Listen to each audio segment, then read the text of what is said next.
All right, that one was 6 pounds. If it was 2 pounds and 6 ounces, I would have had a state record on that one.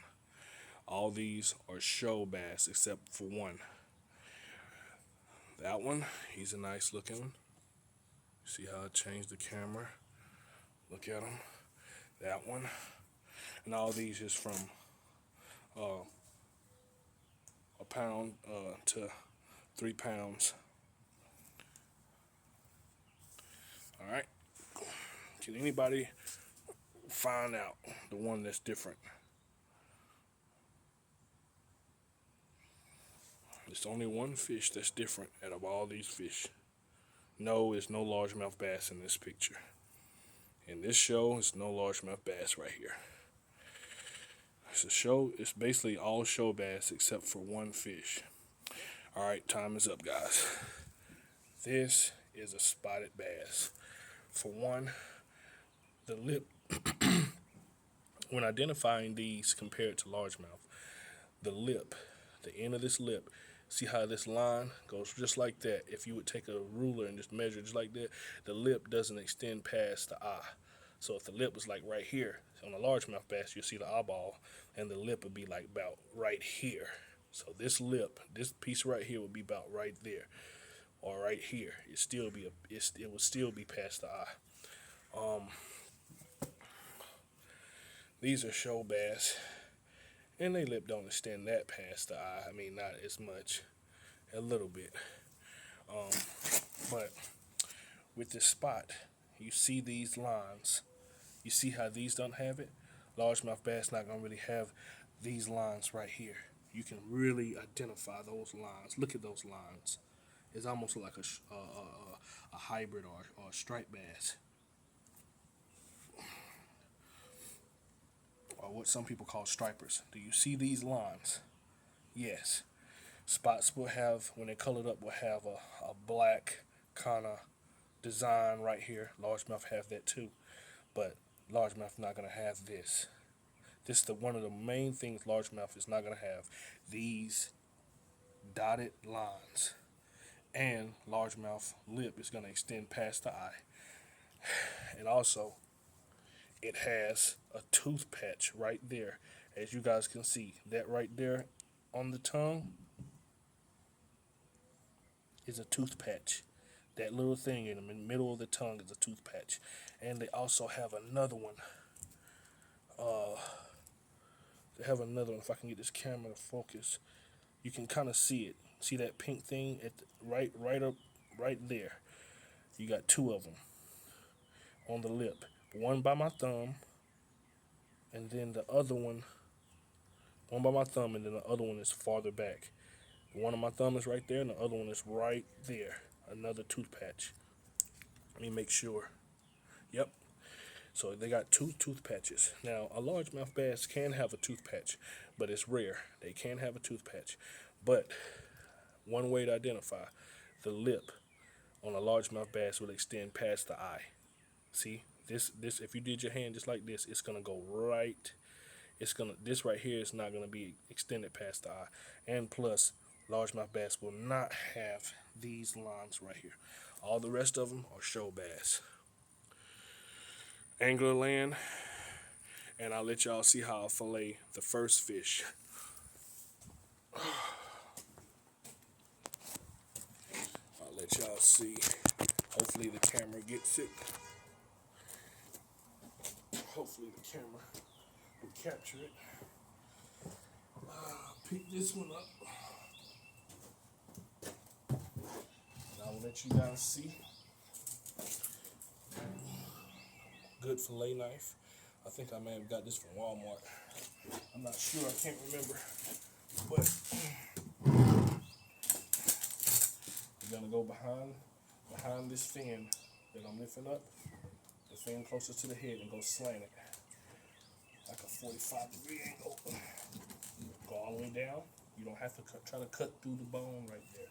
Just go down. Come on this side.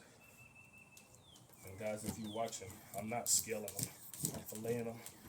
And I'm going to show you how it turns out. So now I just turn my knife back around and follow it all the way down. You don't have to stick it all the way in. You just want to get as close to the top fins as possible. So go all the way down. Basically the tip of the knife. Just keep working yourself down. When you get about almost to the tail, you can let the knife come right out of it like that. Kind of angle your blade kind of down like that. Just keep on going all the way till you get to almost the end of the tail. Then you stop. Do it on the next side. Flip it and do it on the other side. Come right there behind the head. Follow it all the way down. Be careful not to cut yourself.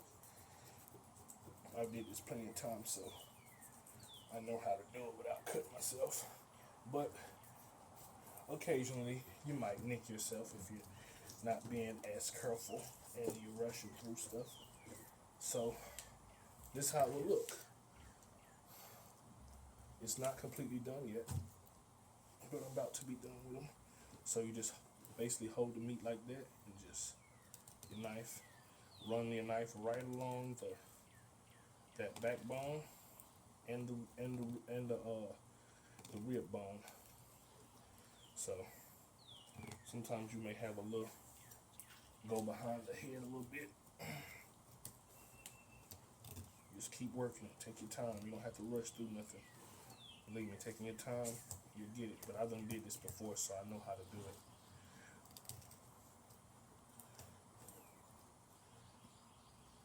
And the rib bone is what you're going to be basically cutting out when you fillet it.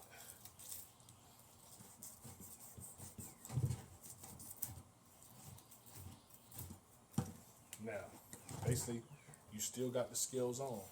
So what I'm going to do is, you get it just like that. Come down. You have to practice some. And I got my knife angle, 45 degrees.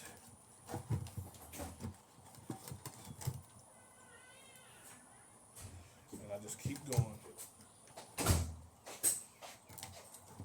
I just keep on cutting. Basically, what you're going to get is filleted meat. Now, the only thing is I haven't cut the rib bone out, and that would be where the rib was, right here. So all I do, kind of go up a little bit, just a little bit of meat. Make sure you got that rib bone out, and go around it an inch or two, and this is what you'll have. You'll say, hey man, that's a lot of meat you're wasting. Hey,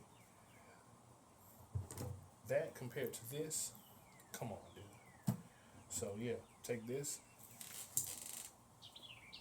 throw it out there for the cats. So, and one of them is coming to get it. You see how that look? Now you can get it a lot cleaner than that, but you don't have to scale it. And that's how it looks. Just like that. Nothing but skin. Flip it on the other side. Get my cooler. Drink my cooler. Put that meat in there. Basically, I'm going to try to hurry up because I don't want my phone to die. I do not want that video to end. I got to get me a GoPro. I'm working on getting me a GoPro. Alright. That cat really just, I don't know if he didn't smell the meat. There's more meat over here, so it's probably really smelling. So yeah, just the rib bone, so I can just really cut around that rib. You can feel the rib right there.